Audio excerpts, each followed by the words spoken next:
saying? They're Lovely lovely. partners. We're really excited to be with them. So, and lucky. We love it when we're working with great partners. So yeah, Cindy, just a quick shout out to Cindy. Firstly, you didn't hit the wrong button. I hit the wrong button, and I nearly accidentally invited you to go live with us. So my apologies for causing that shocking moment for you. But no, we have Yaz Dalal here. This we got one. Anyway, folks, welcome to Brainfood Live on Air. It's episode 365. Somehow that is symbolically important. 365 episodes of this show, and we're bringing it to you every Friday, no fail. And today, I'm very excited to be having this conversation. You might have noticed that we're doing kind of a monthly series with our friends at Joveo because they've got tons of cool data to share with us. And I'm delighted to welcome onto screen to kick us off and be co-pilot with me all the way through, my good friend Yaz Dalal. So Yaz, good to see you, sir. Good to see you. Yeah, for the folks who don't know you, why don't you quickly introduce yourself? Who are you? What is you do? Thanks, Hung. So I'm Yaz Dalal. I'm with Joveo. I'm essentially the head of sales here. And for those of you not familiar with Joveo, we invite you to check us out at joveo.com. But we're essentially the AI recruitment marketing platform that huge companies like Uber and Wells Fargo and big staffing firms like Adecco use to make sure that, hey, it's 2026. All our decision making should be data driven. Everything, as much as possible, should be optimized through AI and machine learning. And so they use our platform to do that and ultimately lower cost per hire, lower time to fill, higher quality candidates at very large volume. That's what we're all about. Yeah, fantastic stuff. And I've just shared the link into the chat stream there. So folks, check it out, joveo.com. And I always ask my sponsors to do a bit of work. So Yaz is going to be co-piloting with me for the rest of this show. So folks, just a few sound checks. Want to make sure everything is okay AV wise. You might have noticed, by the way, that Crowdcast have made some big changes in terms of their UX and UI. I think it's an improvement, but we all got to get used to it a little bit. So just want to let a quick question for the folks who can hear. Can you hear and see me okay on Crowdcast? We should also be broadcasting this live on LinkedIn. I think Rob Walker's LinkedIn, my LinkedIn. I think also Stephen Rothberg's LinkedIn. So if you're watching this on any of those LinkedIn platforms, do let me know whether the audio and visual is fine there. I think Crowdcast at least is okay. And a few LinkedIn is okay. Thank you, Audra. Thank you, Peter. Okay, great, Rob. Thank you very much. Cheers, guys. Well, let's get on with the show. Topic of today is going to be the Recruitment Advertising Benchmark Report. So this is a piece of work I think Joveo are quite uniquely positioned to provide for the marketplace. Again, Yaz, I'll lean on you on this. Can you tell us a little bit more about sort of what this is and the size and scale of the report that's being produced here? Yeah, so first of all, the Joveo Recruiting Benchmark Report, we're going to put a link to it in the chat for all of you. But it is looking at a combination of publicly accessible data that we see in the market, but also our own data. We have, for the last 8 years, processed hundreds of millions of job applications annually. We're posting tens of millions of roles for our clients. And so, of course, we don't share any PII and we don't share any customer-specific data, but we really want to use that to analyze what's happening in the employment market. What are companies having to contend with? What's making your jobs harder? And so a lot of that is encapsulated in the report. I mean, I could tell you headline-wise, and I don't think any surprise to folks who follow at least in the US, the jobs report, some of the indicators are kind of cooling off. And I think the unemployment rate in the US, which is constantly anyway being revised by the US government, is not ticking in a terribly positive direction. But there's also two very different views. And I think you and I talked about this the last time we met. Two really different views of the job market. There's a flood aspect where we continue to see high volumes, but there's also a drought aspect where a lot of roles and functions are getting impacted, either by AI or just the economy in general. And I think we see similar things, for instance, in the UK as well, Hung. Yeah, absolutely. And yeah, thanks everyone in the comments for chipping in with this.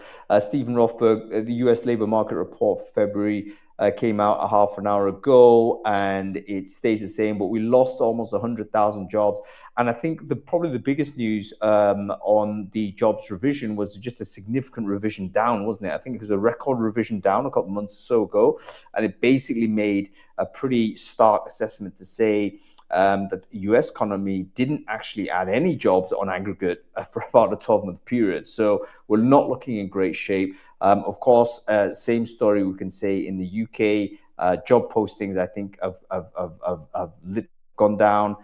Graduate entry jobs, I think we went under 10,000 advertised graduate jobs in the UK, which for a country that produces 300 plus thousand graduates per year is not good news. So yes, totally agree, Crystal. We don't need to be political on this. The fact of the matter is, the data analysis tells us that they were not in fantastic shape.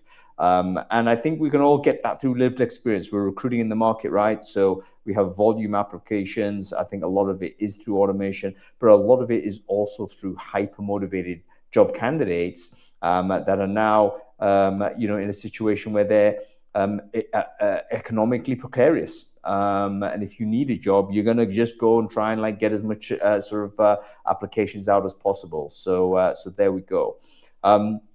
Yes, Crystal, listen, we'll talk about that when we get you on screen. So absolutely, we'll debate this issue.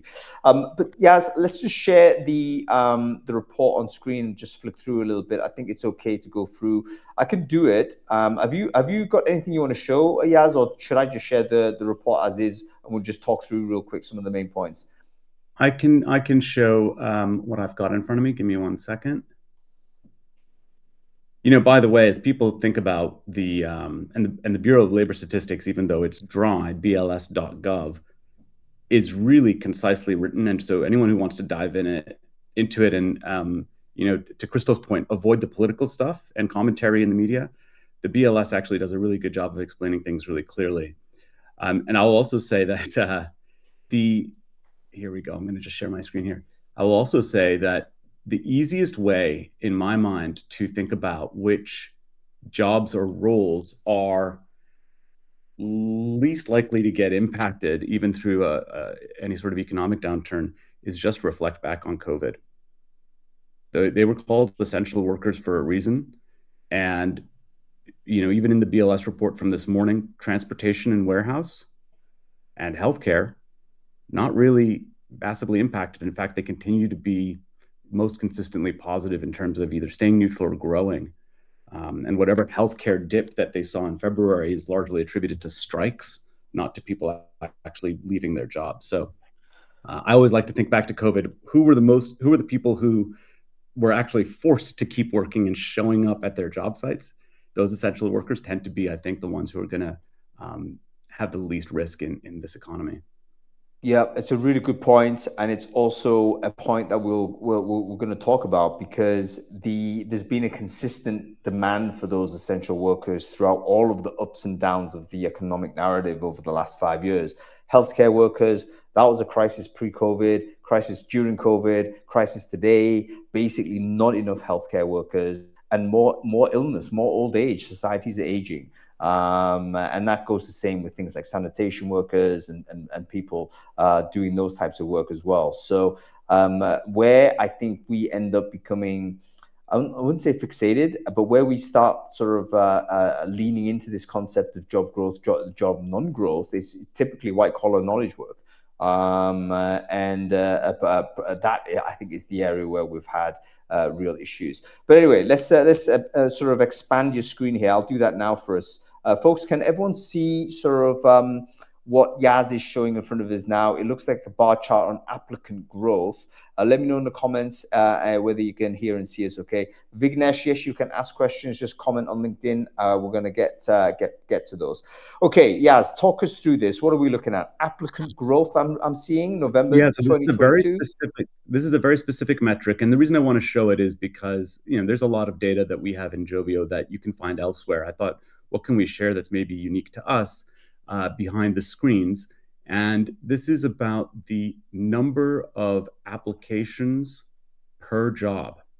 And the unit of measure here, so for instance, software developers, you see the number 9, that's 9x. So we see 9 times more applications per software developer job today than we did at the end of 2022.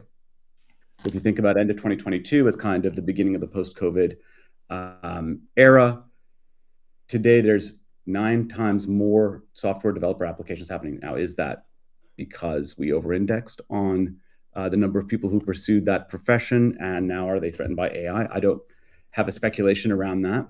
But you also see really huge multiples for some of those essential worker jobs we were talking about: warehouse and production, delivery drivers, registered nurses, retail, all showing multiples of 2 plus.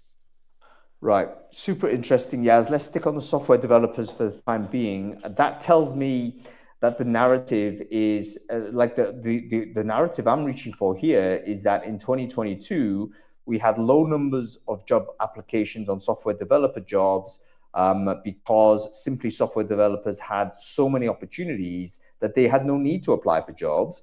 In fact, sort of they were headhunted out almost always. But now, 3 years down the track, has there been a software engineering job recession, perhaps because of the rise of AI substituting a lot of software development work? That's possible explanation to that. I think it's possible.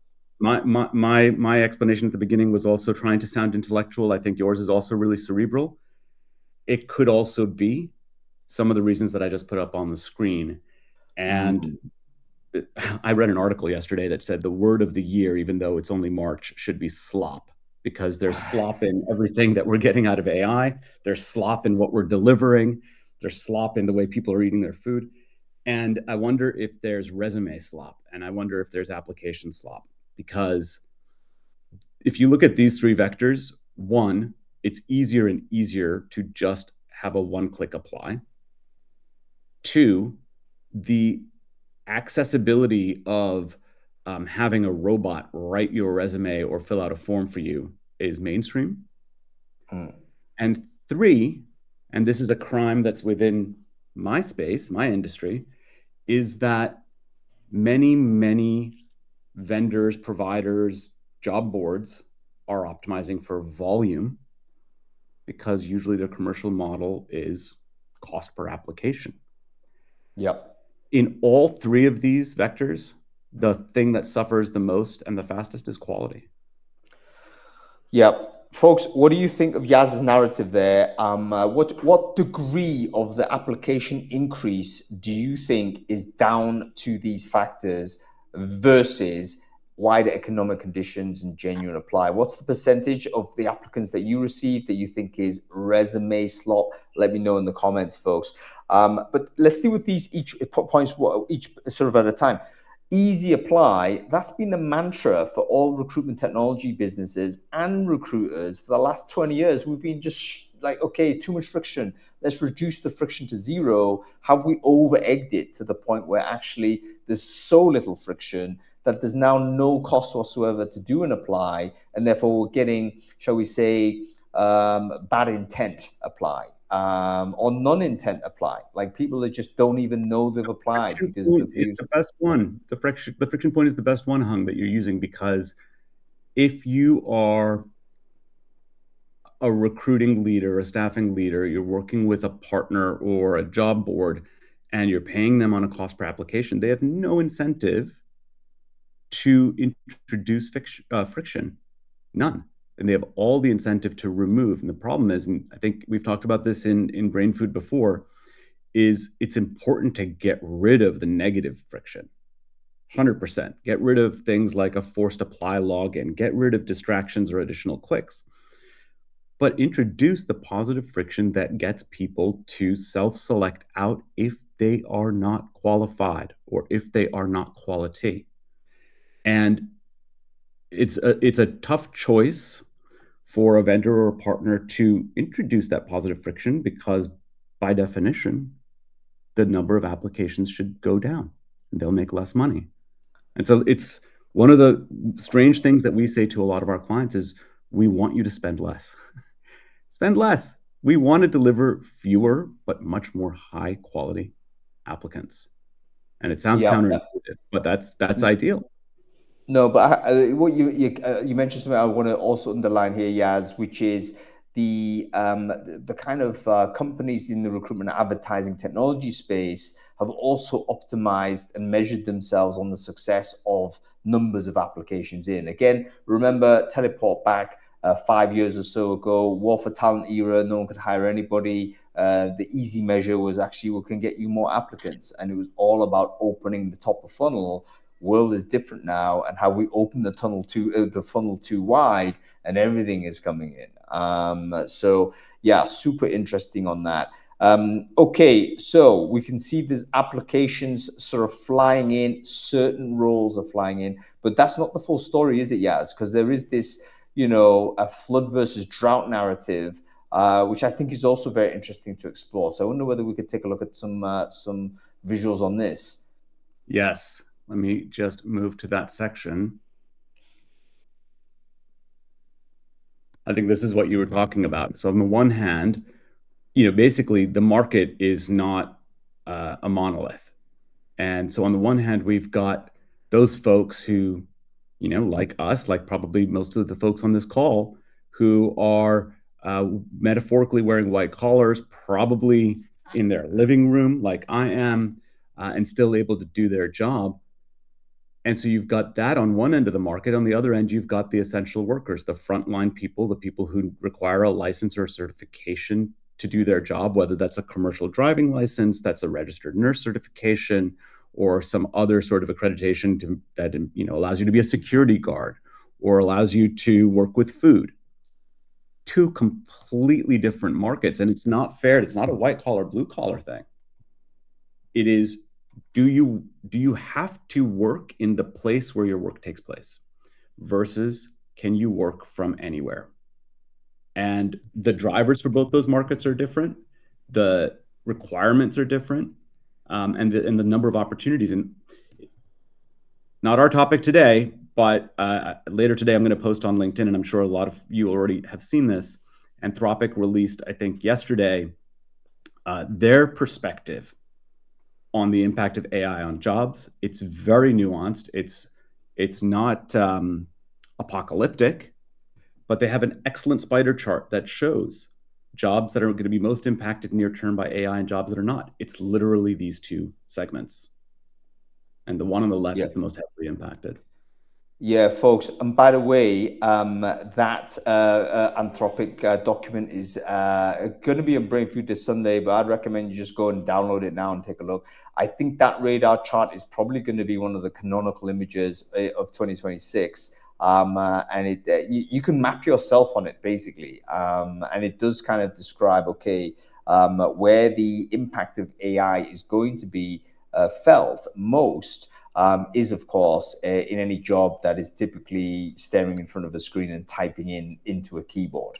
And of course, that's not where what you say, white, it's not blue collar, white collar. I think the blue collar, white collar, I think is still reasonable description, because the blue collar work is hard work. It's lower status work, and generally less attractive work.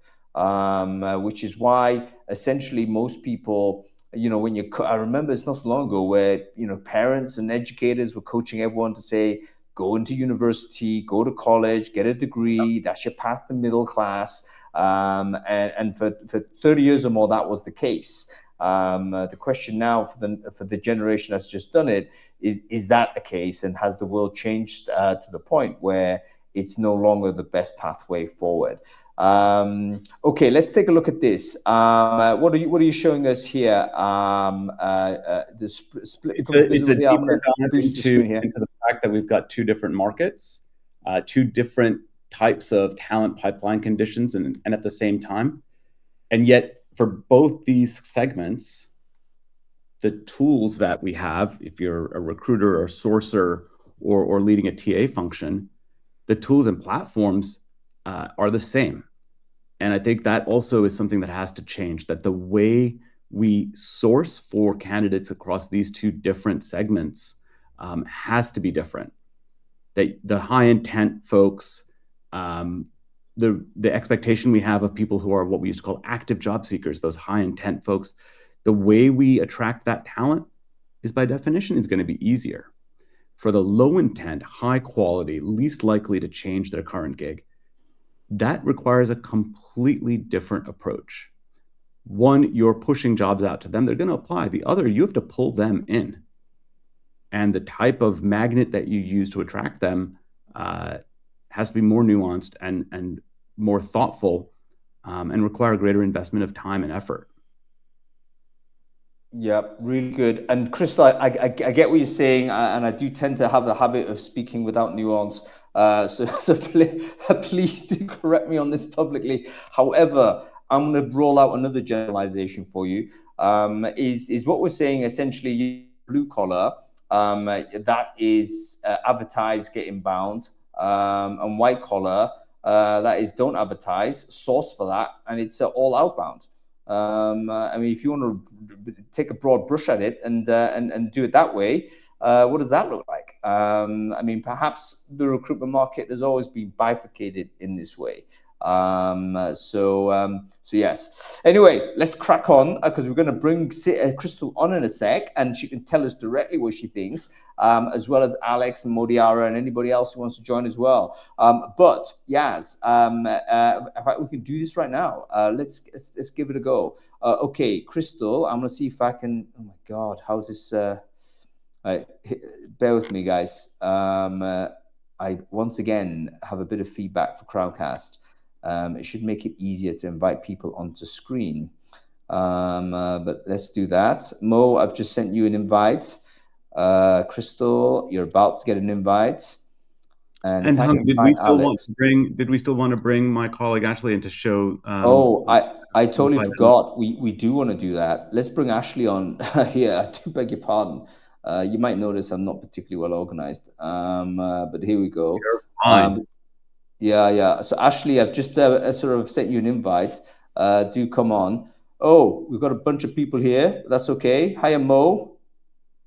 Hello. Mo's at an airport, as you can see, wearing a cute headset as well. You actually look as if you're doing some sort of work with the headset. And we have Crystal here with a very cute hat.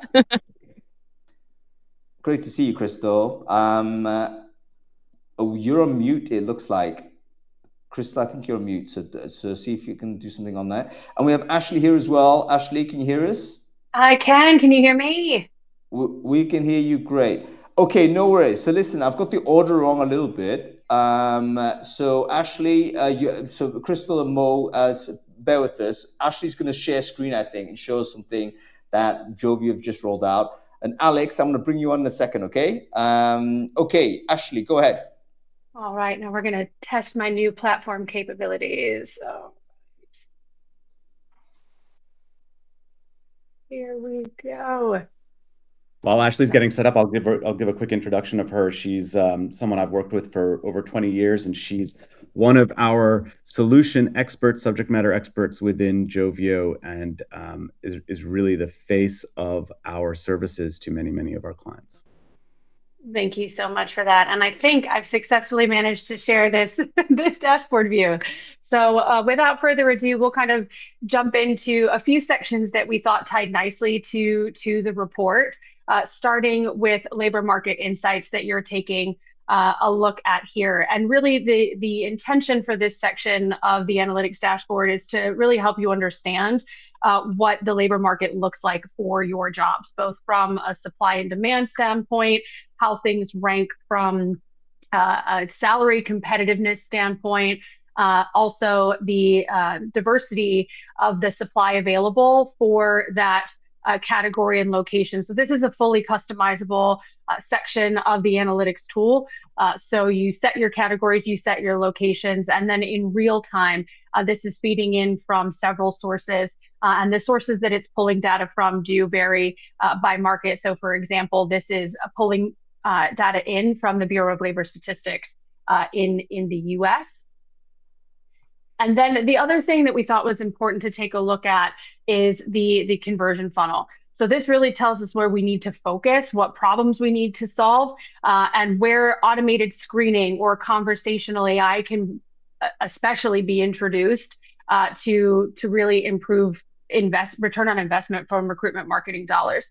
There's a really robust AI layer that sits on top of this. So in addition to just allowing you to see exactly where folks are abandoning the application process, you can actually surface proactive insights and see what the improvement would be from putting in place the recommendations that the AI is presenting to you. That AI layer sits not over just each the candidate experience itself, but it's also tracking things like multi applies, candidate re-engagement, candidate experience, and then surfacing those proactive recommendations so that you can really get a feel for what introducing AI and automation into your candidate experience can practically do. Yeah, that's really cool, Ashley. In terms of thanks for sharing that. Quick couple of questions. This is an analytics feature within Joveo. Like, is it like integrated in a bigger thing, or can people just buy that as a module, or what? How does it work? Yeah, we can't buy it. You can't buy it as a module right now. And the reason for that is that if you think about the programmatic data, that the logs that sit behind your recruitment marketing is really one of the biggest sources of data feeding this tool. So in theory, you could purchase it as a data visualizer, but without all of the logs that sit behind all of your recruitment marketing spend and activity, you're missing like 3/4 of the data story. So it'd be pretty light by way of what it actually told you. Yeah, I get it. No worries. So which customers get access to the analytics feature right now? Like, what kind of relationship do you guys have with the people that can actually use this? So all of our clients have access to our unified analytics dashboard. All of them have access, of course, to their own data. And then Uh-huh. one of our listeners, I think George LaRoque, was asking an important question. Ashley mentioned Bureau of Labor Statistics. That is one of the feeds that provides data for our platform. We also work closely with Talent Neuron. And then, of course, we have 8 years of our own data, as I mentioned Yeah. earlier. And so those things get combined in our analysis. Okay, great stuff. Very interesting, and well done, Joveo, for basically continually pumping out these product innovations. Super, super. It's great. One of the good things I think with AI is ultimately speeded up sort of feature development for users. So people on the user side are simply getting better software faster, which is fantastic stuff. Ashley, thank you for jumping in and dropping that sort of wonderful demo in short order. Brilliant to have you on the Problem. show. Yeah, keep Thanks watching for having me. with us, and we'll see how we go. All right, sounds good. Thank you. Thanks, Ashley. Great. Okay, we've got to bring our guest back. Actually, I see Alex here. Let's do that. We're going to lose Mo. She's got a flight to catch. But that's okay. Is Crystal still with us? I hope she is. Yes, she is. Invite on stage. And I think Mo has gone. Yeah, I think that's it. Mo Diarra has got a flight to catch. We have Alex Her here. Alex, great to see you. And we have Crystal back. Wonderful stuff. Crystal, I think your audio is now on. Is that correct? I'm hoping so. Can you hear me? We can hear you. Yeah, perfect, perfect. Okay, great stuff. Let's do some intros. Alex, as you were on first on screen, why don't you quickly introduce yourself, sir? Who are you? What it is you do? Yeah. So I'm head of employer brand here at GoDaddy, also founder of Common Thread and EB Community, and been in this space for about 9 years. Happy to be here. Yeah, fantastic stuff. I'm going to share the link in the chat stream there for Alex. Make sure you follow him.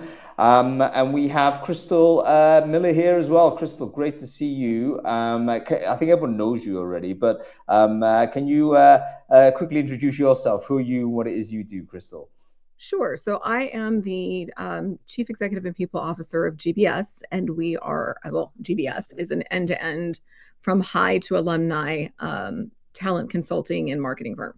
So we work with companies to fix what's broken in that hiring and employment process and build things that work, right? That bring in the right people, to what Yaz was talking about, that are aligned with environments and That's what I do. So I'm a giant EB and IO psych nerd. So a lot of what I'll talk about today is looking at like things that are broader than just the just where people are applying and how they're applying and why they might be applying or not.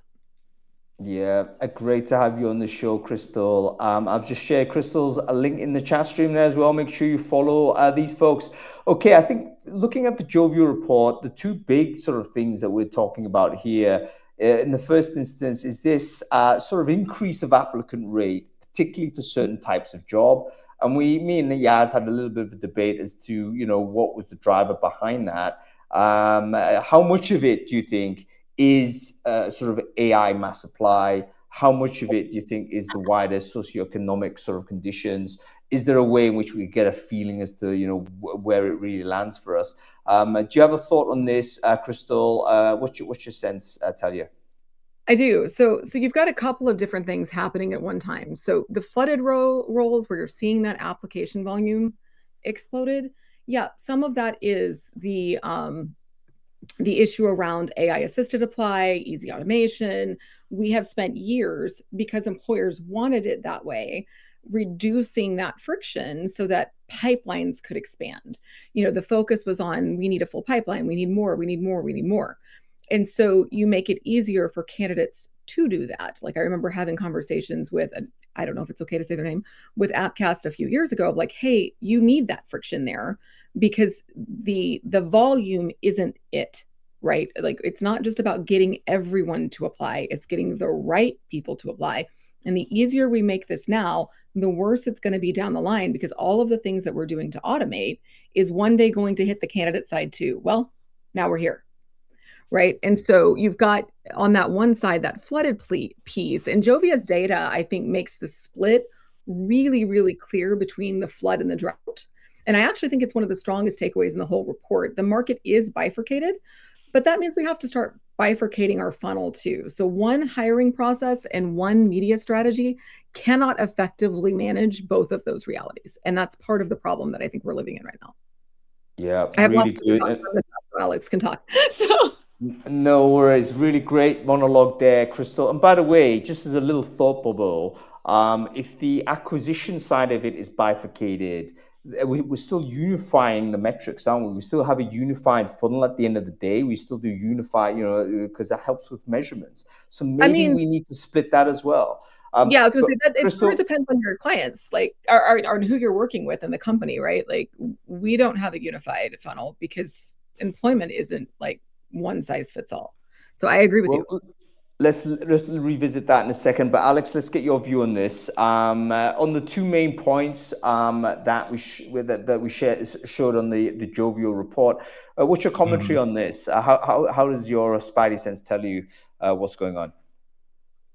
Yeah. So I think, as you all alluded to, I think the easy apply options with AI they've made things easier. It's made things worse. And I think on top of that, you also have, you're speaking from being in-house, you also have a lot of AI bots, right? So while it makes things easier for the common person to apply for maybe 50 jobs in 1 hour, I'm just throwing a number out there, you have a lot of threat actors too. So that is putting up, it's increasing the amount of applicants you have, the application rate. And I think on top of that, the other thing to consider is there's been a lot of people impacted quite a bit. I mean, companies such as Block by 50% of their staff, right? So you have all that with different companies. There's AI bots, people using AI to apply, and people who are just applying because they are trying to get a job again. So I think a lot of that comes into play. Yeah, it's not either or. There's definitely sort of more precarity out there. I think all of us feel it individually, don't we? I mean, we're part of that, the group we're speaking about. I think sort of all of us feel a little bit less certain about our own economic sort of status and condition than we did 5 years or so ago. So that obviously goes across probably entire global population. I'm sitting in South Africa right now, and basically the people here are saying the same thing. So I think the timeline split on us in end of 2022, and the world changed. Go ahead, Crystal. I would say one of the things that's it's interesting and it's also a little sad. Across most civilized countries, we are sitting in the least confident economic outlook that we've had in a decade, right? So that includes past the pandemic, right? Or prior to the pandemic. So 10 years, 10 years for major companies, or major countries. People are concerned and they're not confident in the economic outlook of their country. And that absolutely impacts how they apply and if they apply for jobs. And we actually see this more in the market B that Yaz put up, or that was in the Joveo report, than we do in market A. So while there may be hesitancy to move in both, market B, those drought roles tend to be more sticky when they are not confident in the economy, particularly real estate, particularly construction, particularly healthcare. So those are major industries that keep us moving when we're in soft economies. They are also the industries that tend to be the most impactful that administrations tend to pull on when we're in conflict, right? So thinking about the things that are happening in the Middle East, all of these things impact whether someone is going to apply for a job and how much front-end work the company has to do to bring them in. So to Yaz's point, it's not just about post and they'll come. There's other work you need to do on the front end to get them to feel psychologically safe enough to go into that process. There's is there any saving sort of the employer candidate sort of trust deficit? Because this was a problem before, if you like, the crap hit the fan 3-4 years or so ago. But the crap has since hit the fan, and it's got significantly worse. The trust levels are on the floor. You follow Kevin Grossman's sort of candidate resentment score is like just shooting up like this. And you simply have to, speak to job candidates, and they'll tell you, they have no trust in the system. They think it's rigged. Therefore, they are now using kind of gray area tools because they think, hey, listen, if I don't do this, I'm gonna be behind someone who does. And are they incorrect with that? It's almost like I can't criticize someone using easy apply, because it seems to me if you're not using easy apply, you actually are going to be behind the curve. So it's like, okay, there's no saving trust. Do we give up on it and simply have to push through to whatever happens next? What's our thoughts on this? First of all, I love what all of you are saying, and I think the theme that I heard from all three of you is it's about trust. Is it that the system is rigged? If you're a young person, if you're under 30, what you see is companies with ever stricter requirements. One of the things that we observe in the report is that entry-level roles or junior roles that used to be entry-level now say you need 2 to 5 years experience as a baseline. And there's so many memes out there that say, you want a job at this AI firm and you need to have more than 7 years of experience with LLMs. LLMs weren't mainstream until 2 or 3 years ago. So how it feels completely faked. And at the same time, they look on a LinkedIn at who currently works at those companies. And there's people who have been in the same role for 10, 15, 20 years, maybe not a lot of movement. And so it makes sense that they feel that it's rigged, that people who are less qualified than they are in a firm or in a role for 10 plus years. Meanwhile, they're being told that they need requirements that can't even physically exist. So I think we have to be a little careful. It's not that they don't physically exist, because the reality is we've had people that I think Chris Avrilla is a great example of this. Like, her degree 20 plus years ago was AI centered, right? So just because it wasn't mainstream doesn't mean it wasn't there and it wasn't being worked on. But that the ultimate problem is not, did these skills exist? The problem is that we've stopped looking at succession planning in the same way that we have for the last 20 years. Companies used to do a really great job of understanding the people that are in the entry-level roles now are going to move up to middle moves up to higher, executive level management retires. You got to keep moving that up, that bench strength. But what we've seen in the last 2 years is a 30% plus decrease in the number of internship roles. We've seen a almost similar statistic around entry level, like true entry level jobs. And so we're taking middle management partially because they're younger than they have been in previous generations and moving them down, right? Like moving the experience that you would typically see in middle mid-career bands down into that entry level, there is a lot of talent available to allow companies to do that. They're going to pay for it in the end. So like we work really hard with clients to say like, this is a very short-term outlook. You know, your people are going to age. They're going to expect to move up. They're going to retire. And you're not going to have the institutional knowledge that you need in order to be able to be successful if you do not start putting true entry-level roles in there. Yeah, I love that you mentioned Chris Gavrilla, by the way. I worked with her for a few years at Oracle, and you're totally right. The fact that people, of course, were studying AI 10, 20 years ago, way long before, you know, it was a mainstream functional area. So we take your point. Moving on to think about what TA and EB functions should be doing in the light of these external conditions. What's our thoughts here? So people watching this and they're saying, okay, great. I hear the story, over application, market bifurcation, all this is great, guys. Like, what am I meant to do with this information? What's best advice for us here? Alex, you got any thoughts?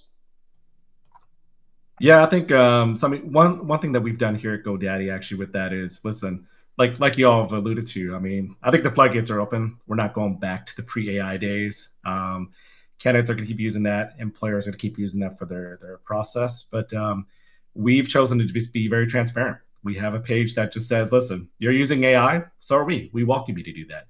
But this is how we're going to evaluate you. We welcome you to do the same. And this is the entire process, and that's how it's going to happen. So that's working there. And I also think what TA teams and EB teams have to do is, you know, as you alluded to, the entry level positions. Crystal, you broke that down to a T. I'm not going to try to walk in that direction, but I think it's identifying with hiring managers. Hey, listen, we got to go in a different direction, right? We can't have all these extreme requirements, which you know, Yazda, you mentioned that there's memes out there that talk about that. You're expecting 5 to 6 years of experience for an entry level person who either there's a technology that's never been there before, or they will never actually have that experience coming out of university. It's impossible to have that. So I think level setting expectations, I mean, hiring more for potential, but also knowing too that, yeah, people are going to move through rather quickly. And I think it's almost like, if I'm looking at it this way, you had the great resignation, you had the layoffs, and then now you have AI coming to play. And then companies are feeling, hey, listen, we can hold them to this high standards because we don't need that many people.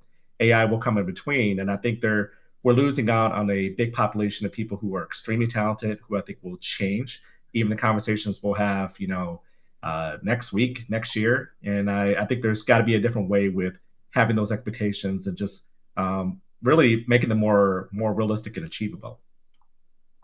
Yeah, really good, Alex. And interesting to know. So obviously, I think you're the one actually working. I think you're the only person on the screen. I mean, Mo was the other person I was going to bring on, but she's actually on a plane right now. But you're actually working internally in a department, so you're putting together these sort of policies yourself right now. I mean, in terms of the junior sort of early entry talent versus the more experienced individual contributor, I mean, do you see a change within GoDaddy on that? I mean, because I can understand why companies do lean on the ICs a bit more, simply because everyone needs ready-to-go talent. And we know how chaotic the world is right now. When you hire early entry, you may not expect productivity until 6, 12, 18 months down the track. And I can understand hiring managers thinking, you know what, we don't even know what the heck's going to happen next month. Never mind in 6 months' time. We need the ready-to-go skills now. What's happening within GoDaddy with the distribution of requirements sort of on the seniority level, Alex? Yeah, so I would say I'm partnering with people who are smart in other areas to make that stuff happen. So I don't want to take all credit on my own. I'm just get the opportunity to do that. But I will say it does vary on departments and the expertise that we're looking for. Because I would say, you know, we did follow the trend where, okay, maybe having, you know, a university degree is not always required. But then again, there are some positions where, okay, you probably do need X amount of years of experience to get that done or to be actually, you know, considered for the position. So I think we're still, you know, we're still in early stages, like, you know, kind of figuring that out. But I think each use case is different. I want to say that we've gone entirely as a company. I can't speak to that, you know, we've shifted and we've changed everything and how we do. Like, I think it just really depends on a case by case basis. Yeah, really interesting. Crystal, how about you? You're kind of running a business. So I guess you've got two ways to look at it, haven't you? You're consulting companies on one side, and then the other you're running your own operation. How are you thinking about sort of talent coming into different levels of the business? I mean, I can understand the temptation of getting ready to go, well networked, no need to, short onboarding, ready to add value immediately versus younger, cheaper talent that may need some nurturing. How are you thinking around that as a leader of a business? Yeah, you actually need both. And so I look at things from three different perspectives. That yes, I own a business. Yes, I do consulting, but also companies like Zoom outsource their entire programs to us where I act as the fractional leader for their organization and run that inside. So it's nice because I get to see all aspects of it. And what I will say for me and for GBS and also for Zoom, where we used to say, hey, it would be great to just bypass that development phase, right? Let's get people who are just ready to plug in and go. There's a recognition of if you're going to lead a space, you have to bring up that next generation of talent, not only for your own long-term benefit, but how do you say you're a leader in a space or an industry if you cannot train talent? How do you say that you can lead in anything if you can't help grow the future of the area that you work in? And so for GBS, like we actually put a lot of effort and emphasis on our intern program, and we get roughly 130-ish qualified candidates from each posting without having to put any money behind it. If we put money behind it, we end up with well over 1,000, but that's too much, right? So I think to Yaz's point, it's not just earlier, it's not just about what you can spend and spend, right? It's what do you need to spend to get the right people into your funnel and find the right person to move in. And so, we're a boutique firm. We don't have hundreds of employees. It's less than 100. So we typically don't want 100, 130, 150 applications. We really want like 10, right? So for me, it's continuing to narrow down how we put things out in the world so people really understand our culture and our working environment and how they can live out their own personal values in our work environment, right?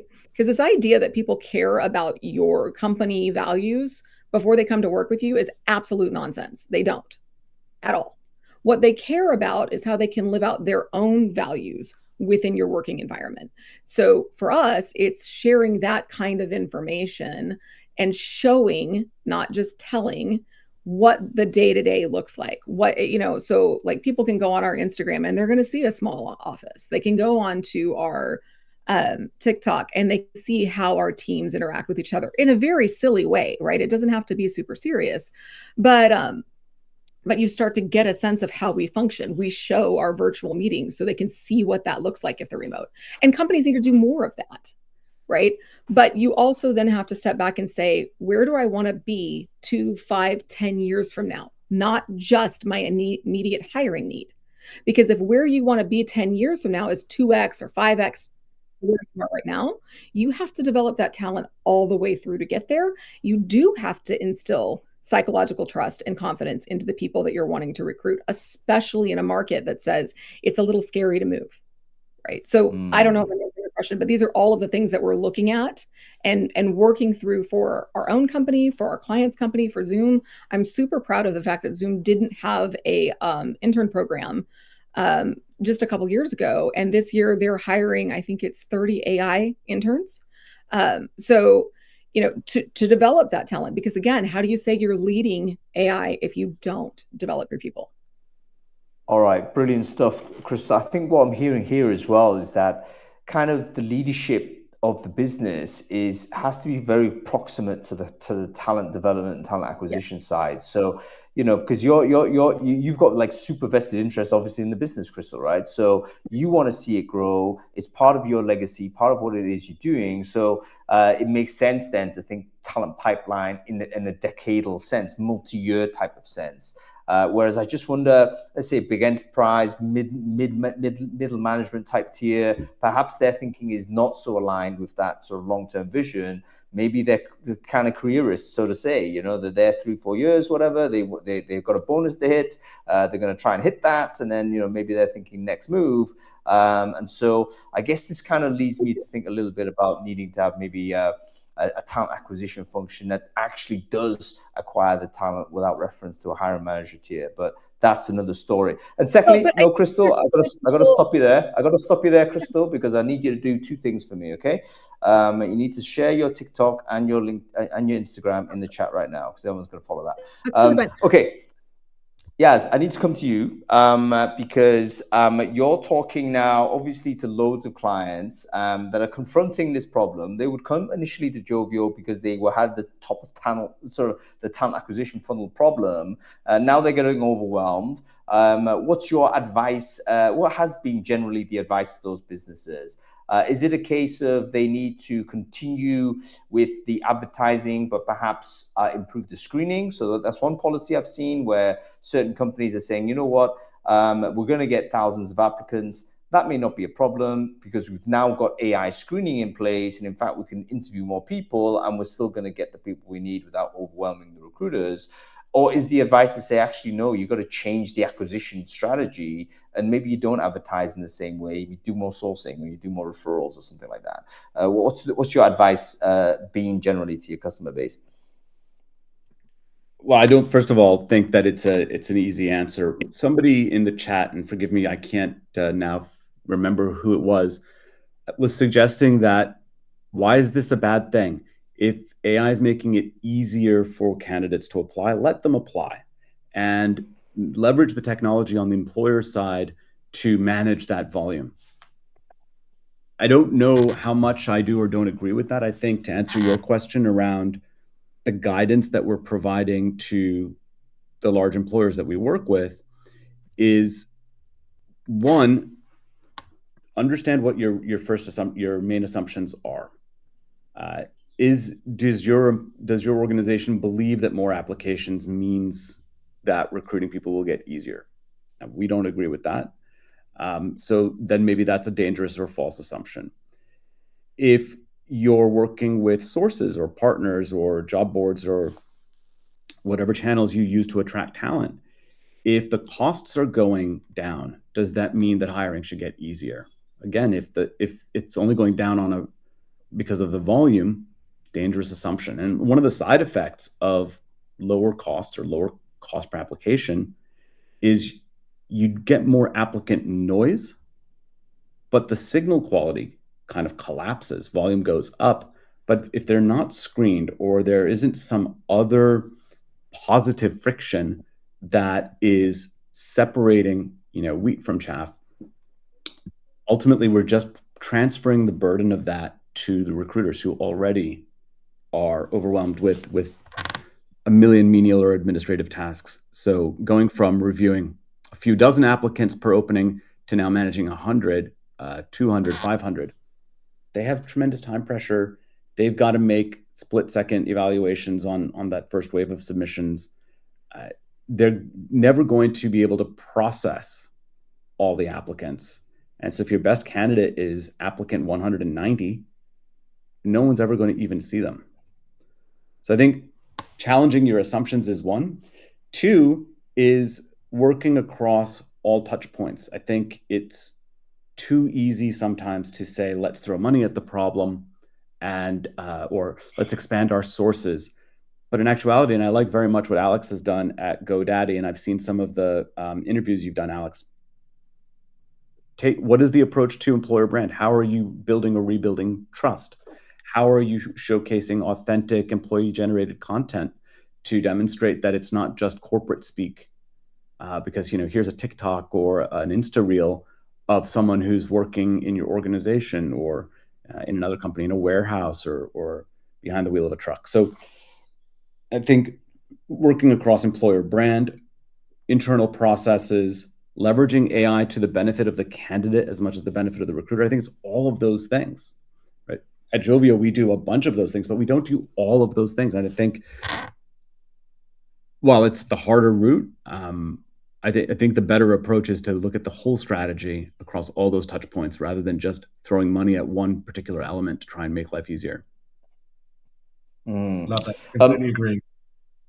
I was about to bring you into for your opinion, Alex, actually, especially on the EB side, like how do we ensure and build and improve the employer branding when we have this kind of change environments? Like EB kind of emerged in an era when we had a shortage of candidates. So generally speaking, it was about acquiring more. So what's the evolution of EB now that we have oversupply, overproduction, if you like, a noisy type of marketplace? How have you sort of thought about this from the employer branding perspective? I think it's more important than ever before. I mean, Crystal, you're doing EB work as well. I think this is where we truly have to shine, because there's a lot of false narratives that can be out there. There's easy access. There's GEO that has shown up that is, going neck and neck with SEO as well. And also there's just, different things that can be created with AI, right? So authenticity through your employer brand matters quite a bit. What Yaz had mentioned before too. Also, I think if you have an EB function, they should be lowering the cost. They should make things easier. You should lower the candidates you have.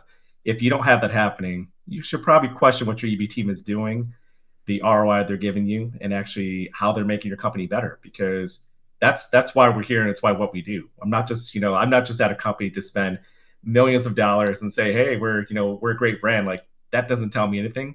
If I'm lowering everything, I'm giving you higher quality candidates that are coming into the pipeline, actual quality eventual hires or teammates who join us, and we don't have as many applicants.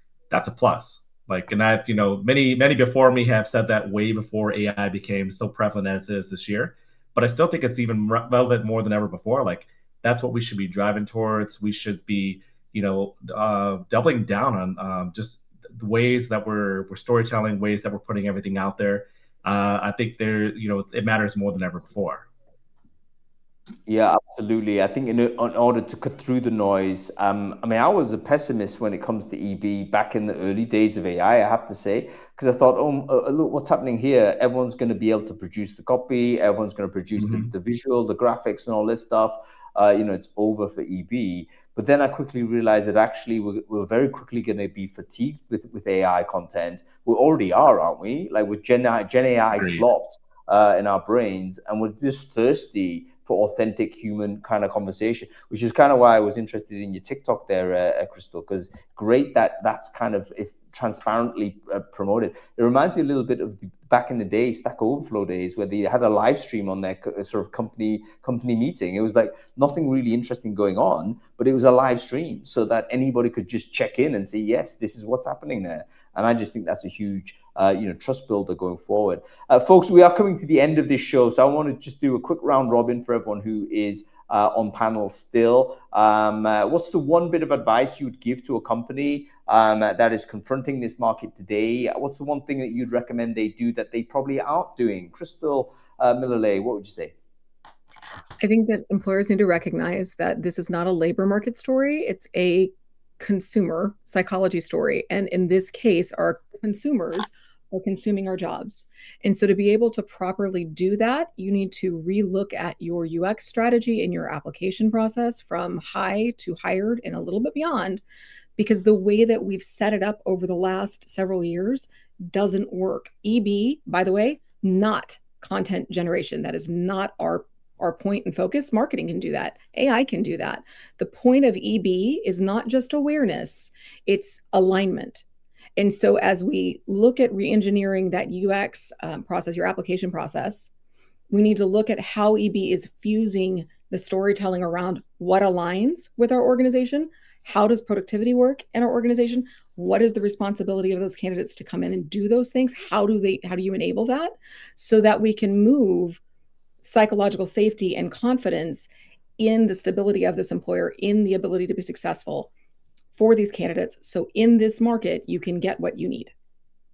Yeah, fantastic stuff, Crystal. Alex, coming back to you real quick. One bit of advice, if you can. Yeah. So I'd say I hope we didn't scare people off with AI with what we're talking about today. But I think you should invest, but invest, intelligently. I think look at everything down to the core of what you had. I've always been a big fan of that. Now, even more than ever before, look exactly what you're looking to do, what you're looking to accomplish, and use AI to help you succeed and find the right candidates and make the best investments when it comes to your recruitment and advertising. But don't be scared of it. But also don't just implement that for the sake of doing it either. Yeah, absolutely right. And thank you, Michael, for your point. Quite right. AI is causing seamless. They're all converging. Okay, Yaz, final point for you. What's your advice to someone listening in on this and thinking, okay, I need an actionable to do on the back of this conversation?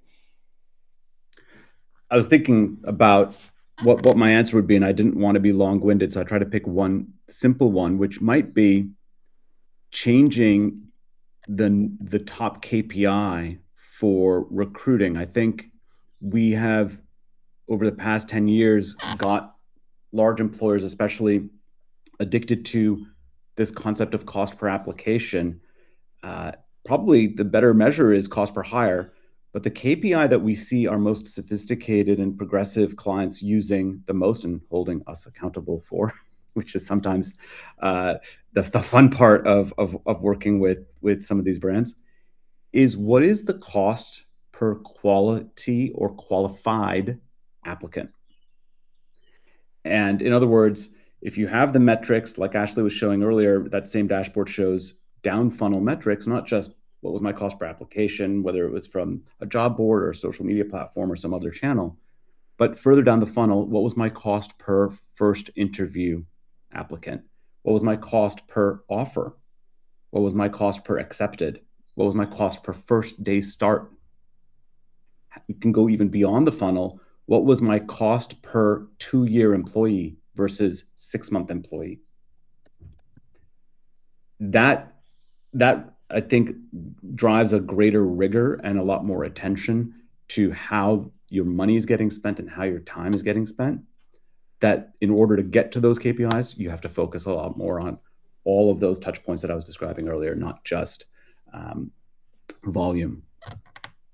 Yeah, we've got so much more to dive into from this, but we are over time. So thank you very much for our wonderful guests for sharing their insight. I've got loads of things to process here. So thank you very much, Alex. Great to see you on the show. Crystal, wonderful to have you on the show. I think it's been like far too infrequent. So we have to bring you back on a lot more. Modiara, thank you so much. I know you're in the air right now, but you made your best efforts, and I really appreciate you doing that. We'll get you back also. And Yaz Dalal, always, man, great co-piloting on this show.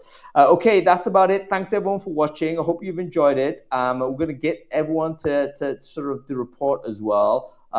So we'll get it over to you in a moment. If you do enjoy this type of content, and this type of conversational dialogue, you think it's interesting, make sure you follow the channel. We do this every week, sometimes bi-weekly, and yeah, the next couple of shows are already up there. So on I think Wednesday, we're going to be talking about the state of the TA job market. We're going to start, hey, listen, we know it's tough, but what does job posting data actually tell us?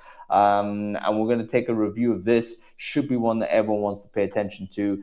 And then on Friday, we're going to talk about something that's really close to my heart, which is AI recommendation versus human judgment. What does human in the loop actually mean? And are we prepared for the implications of that commitment, folks?